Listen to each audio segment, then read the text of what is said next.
Meus irmãos, a paz do Senhor. Meus queridos, vamos à nossa leitura bíblica dessa terça-feira.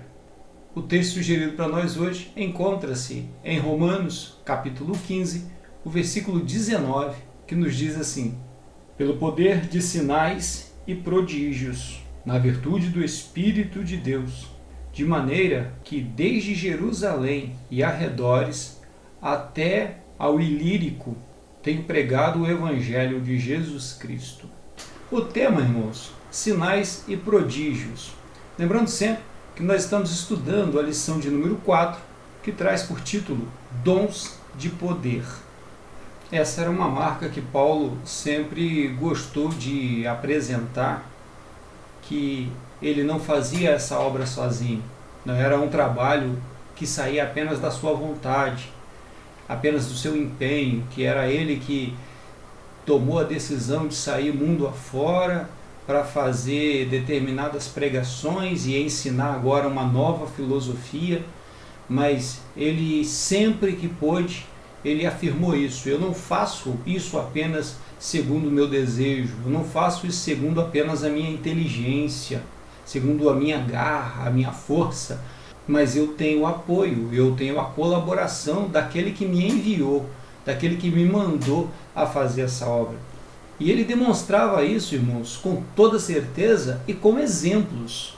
Ele tinha exemplos para apresentar sobre os grandes milagres, os grandes sinais que Deus operava através da vida dele, em meio às comunidades onde ele frequentava, os locais que ele visitava para ensinar a palavra.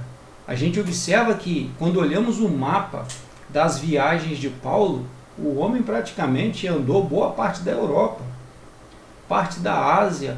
Então foi uma pessoa que viveu intensamente o Evangelho de Jesus.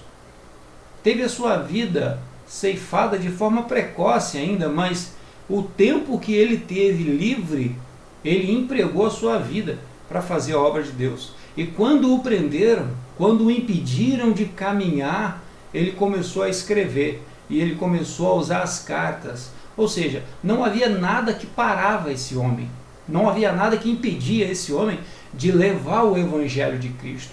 Não apenas pela sua vontade, e isso ele deixa bem claro para a gente. Não é apenas pelo seu desejo, pela sua paixão pelo Evangelho, mas era pelo que o motivava. Mas era pelo Espírito de Deus que estava sobre a sua vida. Uma experiência que apenas quem está vivendo consegue compreender de fato o que é a obra de Deus.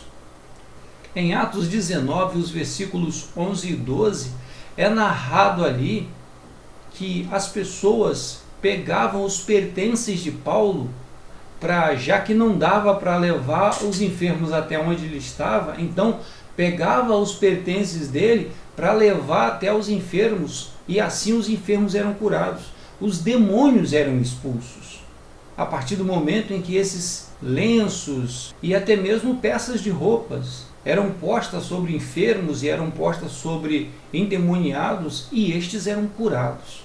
Então, irmãos, sinais e prodígios, coisas incríveis que a gente nem consegue imaginar, o nosso Deus é capaz de fazer.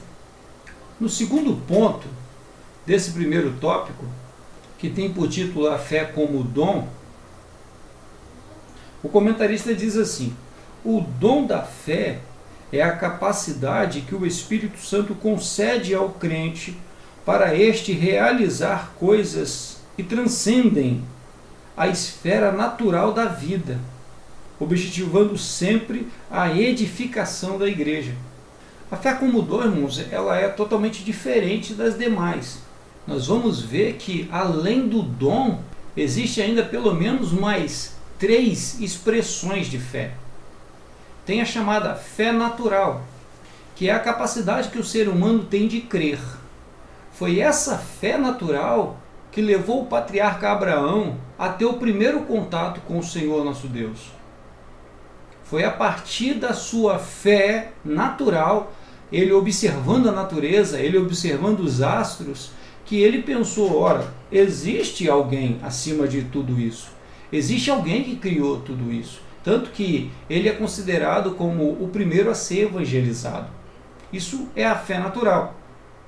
A segunda é a fé salvífica.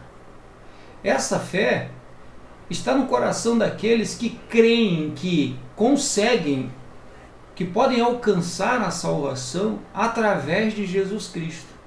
Que existe uma salvação, que existe uma nova realidade, que existe uma nova oportunidade junto de Deus para experimentar o reino de Deus.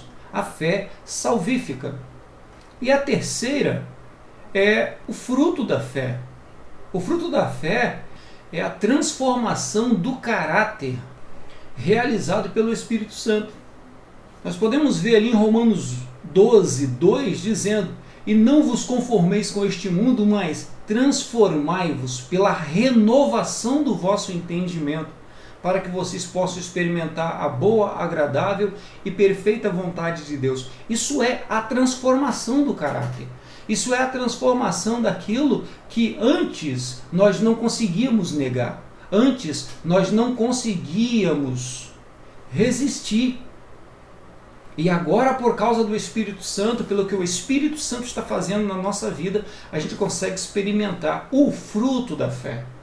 Uma natureza sobrenatural que agora opera em nossos membros, onde conseguimos falar o idioma de Cristo. Ou seja, conseguimos compreender, conseguimos agir através de Cristo, da forma como Cristo agia.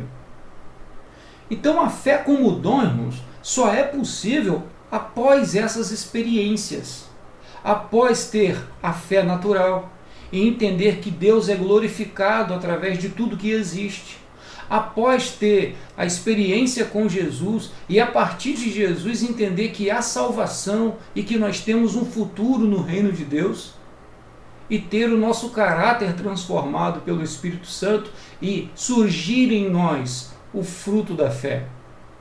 A fé como fruto do Espírito, algo produzido pelo Espírito Santo. Aí então conseguiremos experimentar a fé como dom.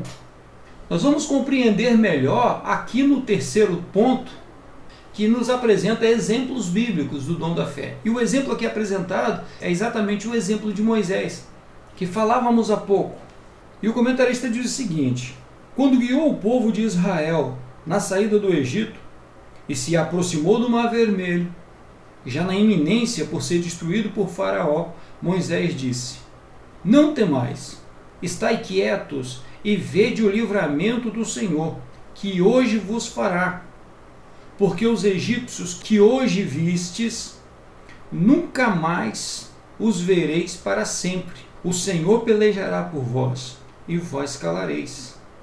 Moisés viu pela fé o livramento do Senhor antes de o fato acontecer. Então, isso é o dom da fé.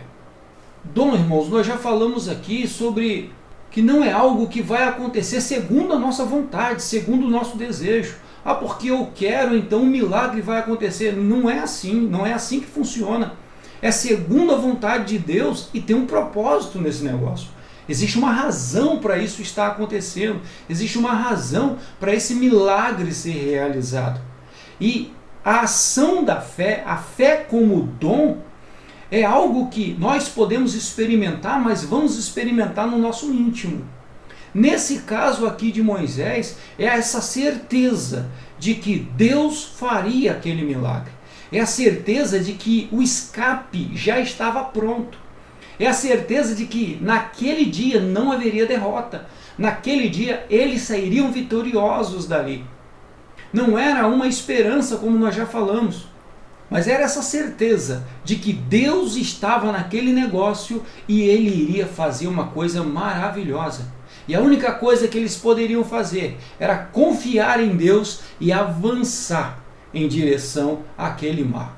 O povo não tinha noção disso. O povo estava, na verdade, com muito medo. O povo tinha certeza que aquela noite eles pereceriam, seriam esmagados pelo exército de Faraó. Enquanto isso, Moisés descansava no Senhor. porque a certeza estava em seu coração e ele sabia que Deus iria realizar um grande milagre naquele dia. Tanto que ele afirma isso. Esse é o dom da fé. O dom que vem do Espírito Santo, que o Espírito Santo coloca sobre as nossas vidas e que, com sinais, com prodígios, mas também com uma certeza plena em nossos corações de que o nosso Deus está conosco e Ele está operando sobre as nossas vidas. Ore ao Senhor, irmãos, para que Ele desperte isso em nosso meio, para que Ele desperte isso na sua vida, para que Ele nos use segundo o seu propósito, segundo a sua vontade, para que o nome dEle seja glorificado. A obra de Deus carece dos dons de Deus.